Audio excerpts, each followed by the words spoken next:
Bobrisky tún ti há o, bọ́dà Sẹmẹ lọ́wọ́ ti tẹ̀ ẹ́.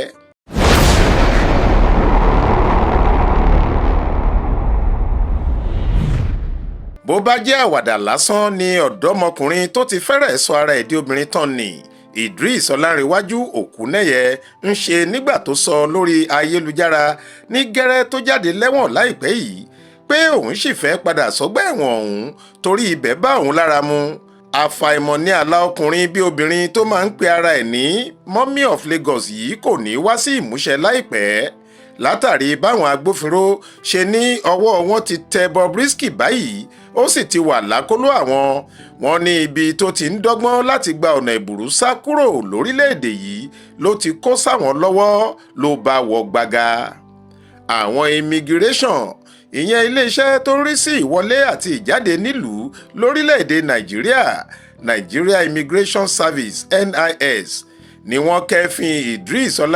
Okuneye níbi tó ti ń pa kúbẹ́kúbẹ́ gba ẹnubodè ààlà ilẹ̀ Nàìjíríà àti orílẹ̀-èdè Benin tó wà nílùú Sẹmẹ ìyẹn Sẹmẹ bọ́dà kọjá wọn ló fẹ́ sálọ ni. lóòótọ́ kì í ṣe pé àwọn agbófinró kéde pé àwọn ń wá Bobrisky tẹ́lẹ̀ o àmọ́ gẹ́gẹ́ bí àtẹ̀jáde kan tí iléeṣẹ́ immigration fi léde lórí ìkànnì X wọn lọ́jọ́ Monday náà ṣe sọ. wọ́n ní ẹni tí ọ̀rọ̀ rẹ̀ yóò wúlò tí yóò sì ṣèrànwọ́ nínú ìwádìí tó lọ́rìn kan táwọn aṣòfin àpapọ̀ ń ṣe lọ́wọ́ nílùú Àbújá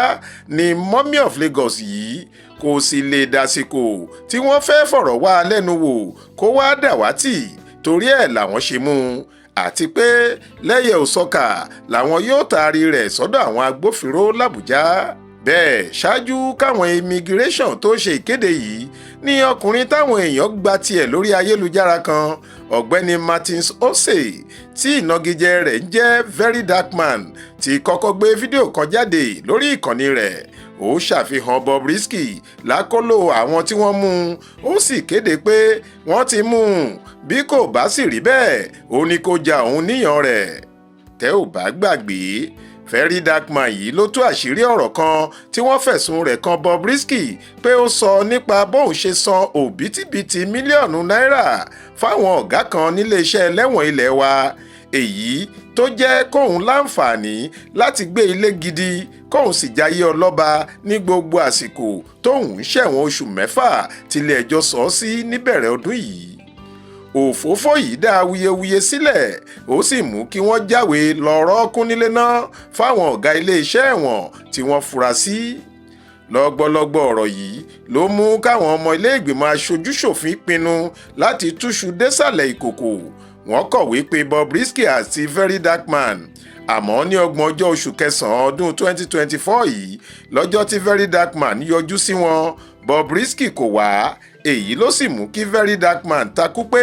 òun kò ní í sọ̀rọ̀ láì jẹ́ pé Idris Okuneye wà níjókòó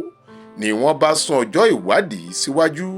Faith Adébọ́lá ló kàròyìn yìí fún Ìta Fàájì.